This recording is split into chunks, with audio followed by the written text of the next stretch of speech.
Welcome to my YouTube channel being hashtag PCS officer. आज हम पढ़ेंगे सिक्कों का इतिहास, जो कि सभी कॉम्पिटिटिव एग्ज़ाम में बहुत ही इंपॉर्टेंट टॉपिक है। इससे बहुत सारे क्वेश्चन आते हैं। आइए हम लोग इसको देखते हैं। वनडे एग्ज़ाम और प्री पॉइंट ऑफ व्यू से बहुत सारे इसमें क्वेश्चन जो हमें देखने को मिलते हैं एग्ज़ाम में। चलिए हम सीधे पढ़ते हैं, समय ख़राब किए बिना हुआ। सिक्कों का इतिहास। सिख शब्द का अर्थ है शिष्य या सिख हम और सिख शिष्य दोनों शब्द एक ही है। इसको हम लोग समझ सकते हैं क्योंकि ये पूछा जा सकता है। सिख शब्द का अर्थ क्या है? शिष्य। गुरु नानक के शिष्य ही सिख कहलाए। उन्हें ही सिख धर्म की स्थापना का श्रेय दिया जाता है। सिखों का इतिहास दो भागों में विभाजित कर आसानी से समझा जा सकता है। पहला, सिख गुरुओं का इतिहास। दूसरा, सिखों का राजनीतिक इतिहास। सिख गुरुओं के इतिहास में हम लोग देखेंगे, इसमें कुल 10 गुरु है, जिसमें पहले गुरु हमारे गुरु नानक जी, जो 1469 से 1539 तक रहे हैं। ये सिखों के प्रथम गुरु थे। इनका जन्म तलवंडी में हुआ था। ये जात के खत्री थे। इन्होंने नानक पंथ चलाया। इन्होंने हिंदू मुस्लिम एकता पर बल दिया। इब्राहिम लोधी के समकालीन थे। ये बहुत इंपॉर्टेंट है, पूछा गया है किनके समकालीन थे। इनके दो प्रसिद्ध शिष्य मदीना और लहना हुए। इनके उपदेश इतने लोकप्रिय हुए कि उन्हें बाद में आदि ग्रंथ में जपजी नाम से संकलित किया गया। इन्होंने अपने शिष्य लहना को अपना उत्तराधिकारी बनाया, जो अंगद नाम से दूसरा गुरु हुआ। अंगद 1539 से 52। इन्होंने गुरु नानक द्वारा प्रारंभ की गई लंगर व्यवस्था को नियमित किया। गुरुमुखी लिपि के आविष्कार का श्रेय इन्हें ही कहा जाता है। तीसरे गुरु हैं अमरदास 1552 से 74। इन्होंने सिख धर्म के प्रचार के लिए 22 गद्दियों की स्थापना की। उन्होंने गोइंदवाल को अपना केंद्र बनाया, जो कि पंजाब में है। अकबर ने इनकी पुत्री बीबी भानी को कुछ ज़मीन दी। इनकी मृत्यु के बाद इनके दामाद रामदास सिख गुरु बने। रामदास 1574 टू 1581। अकबर ने इन्हें 500 बीघा ज़मीन प्रदान की। यहीं पर उन्होंने अमृतसर नामक शहर बसाया।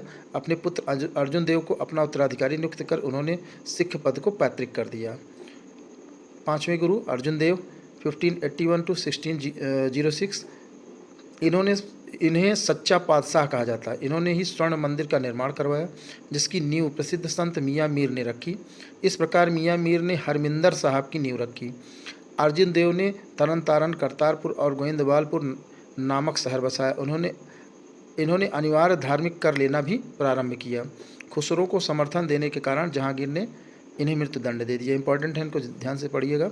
पातशाह, सच्चा पातशाह, स्वर्ण मंदिर का निर्माण, और जिसकी नींव एक संत मियाँ मीर ने रखी थी, और हरमिंदर साहब की जो गर्भगृह इन लोगों का कहलाता है, उसे हम एक प्रकार से हिंदू धर्म जो गर्भगृह बोलते हैं, उसे हम लोग सिख धर्म में हरमिंदर साहब जी की नींव कह सकते हैं।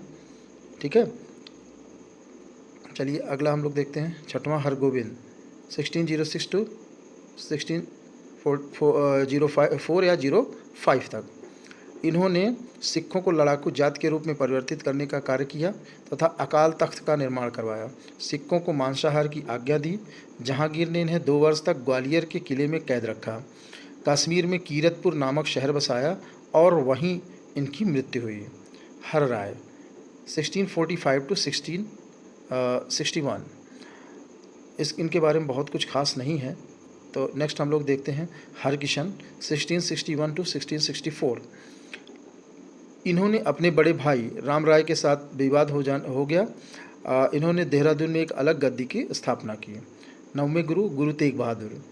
इनका औरंगजेब के साथ विवाद था। इन्होंने औरंगजेब के पुत्र अकबर द्वितीय को समर्थन दिया।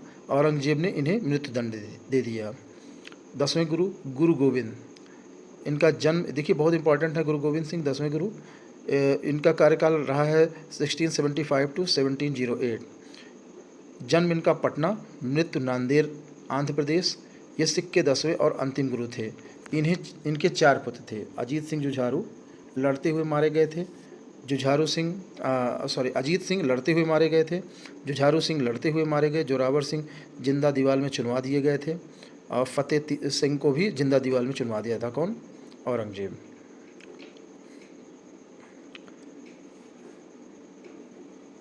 हिमाचल के पाउंटा साहिब नामक स्थान को सिख सैनिक को प्रशिक्षण देने का प्रयोग किया गया।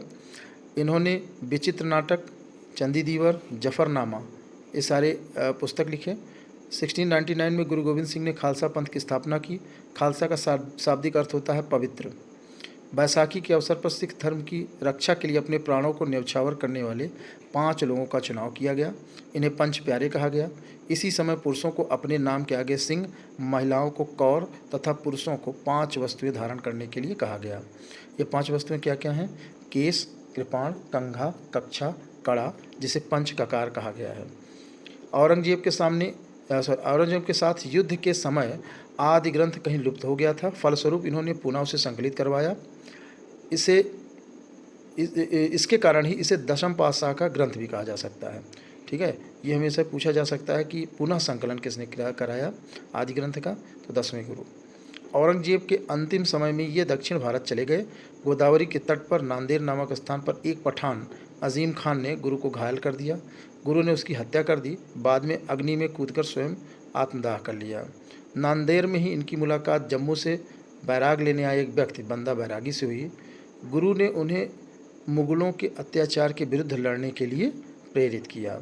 अब यहीं से हमारा सिखों का राजनीतिक इतिहास शुरू हो जाता है। सिखों का राजनीतिक इतिहास बंदा बहादुर के नेतृत्व से प्रारंभ होता है। बंदा बहादुर 1708 to 16, जन्म जम्मू, बचपन का नाम लक्ष्मण देव, अन्य नाम माधवदास, गुरु द्वारा दिया गया नाम गुरु बख्श सिंह और बंदा बहादुर। बहुत इंपॉर्टेंट है ये पॉइंट्स। बंदा बहादुर सिखों के पहले राजनीतिक नेता माने जाते हैं। उन्होंने सिख राज की स्थापना की और मुगलों से विरोध जारी रखा। फारुखशियर के समय में 1760 में पकड़ लिए गए और दिल्ली में इन्हें मृत्युदंड दे दिया गया। बंदा बहादुर की मृत्यु के बाद सिखों में सख्त खालसा एवं गुरुमत्ता जैसे प्रथा का प्रचलन हुआ। बैसाखी के दिन जब सभी सिख एकत्रित होते थे तब उसे सख्त खालसा कहा गया है।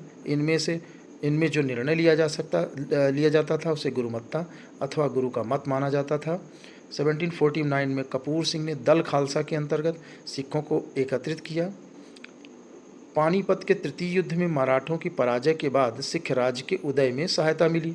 इसी समय सिख 12 मिसलों में विभाजित हो गए, जिनमें भंगी मिसल सर्वाधिक शक्तिशाली था, जबकि सुकेर चकिया मिसल के प्रमुख महासिंह की मृत्यु के बाद उनके पुत्र रणजीत सिंह इसके प्रमुख बने। उन्हीं के नेतृत्व में सिख राज की पुनर्स्थापना हुई। इसमें इंपॉर्टेंट ये है सुकेर चकिया मिसल, ये पूछा गया है क्वेश्चन। रणजीत सिंह किस मिसल से संबंधित थे? रणजीत सिंह 1792 to 1839 ये सुकेर चकिया मिसल के प्रमुख थे। इनके समय में अफगानिस्तान का शासक जमाल शाह ने पंजाब पर आक्रमण किया।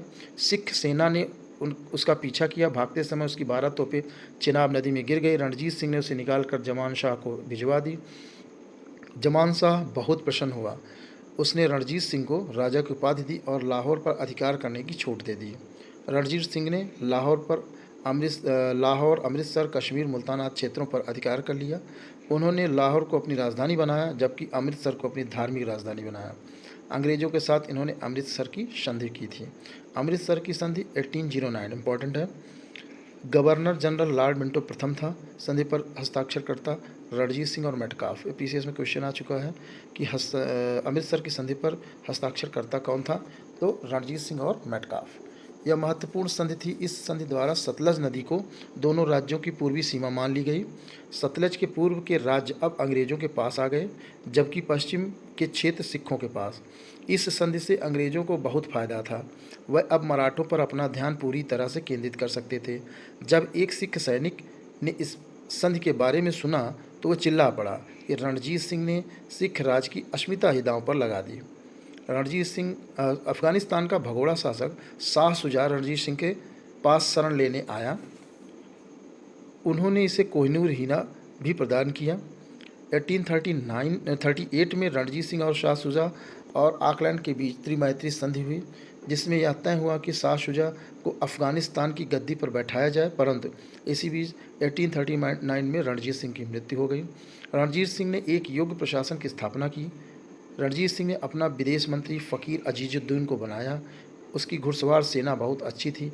ऑकलैंड ने इसका निरीक्षण करते समय इसे एशिया के सबसे सुंदर फौज की संज्ञा दी। ये बहुत इंपॉर्टेंट है ये कोटेशन।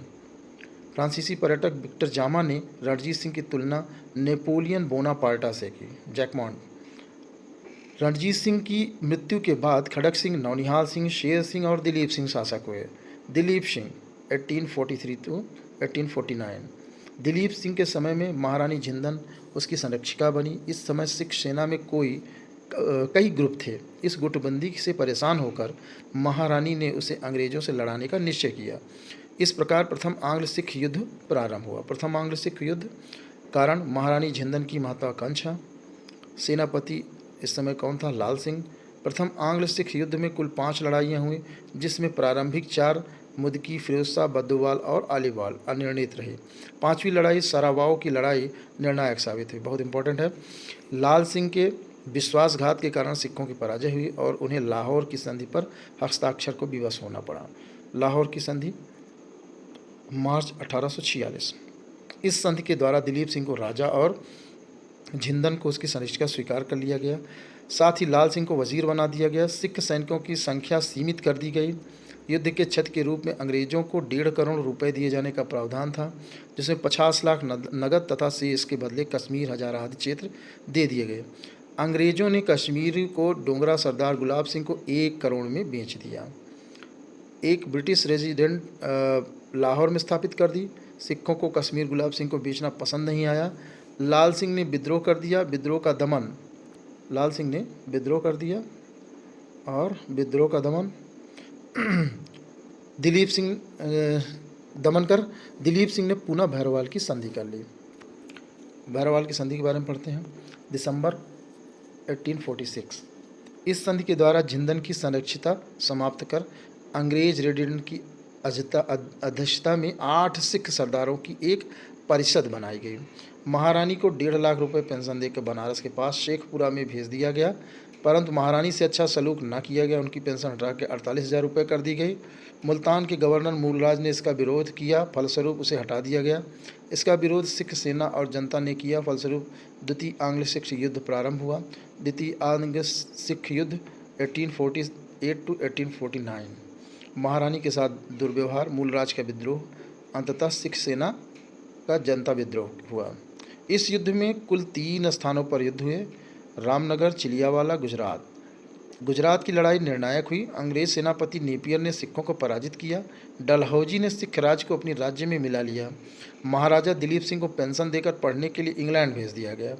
इसी समय पर कोहिनूर हीरा लेकर उसे ब्रिटिश राजमुकुट में लगा दिया गया। दिलीप सिंह ने इंग्लैंड में ईसाई धर्म ग्रहण कर लिया। वहीं नॉरकॉफ में एक जमींदार के रूप में रहने लगे।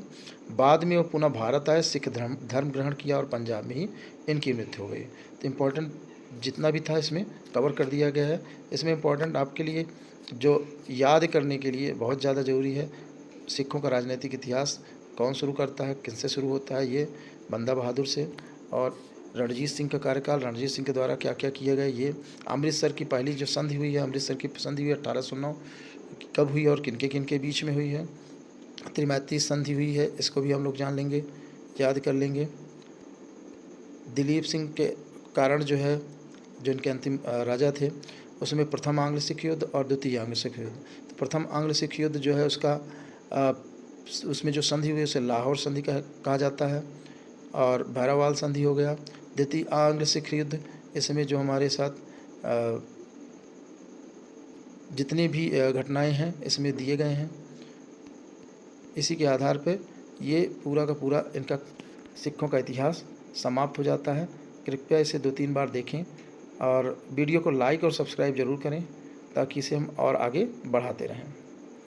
ओके, अगर आपको ये वीडियो अच्छा लगे तो कृपया चैनल को लाइक, शेयर, सब्सक्राइब जरूर करें। सब्सक्राइब जरूर करें और दोस्तों में अधिक से अधिक शेयर करें ताकि हम लोग और भी वीडियो बनाने के लिए प्रेरित हों, अच्छे अच्छे वीडियो ला सकें।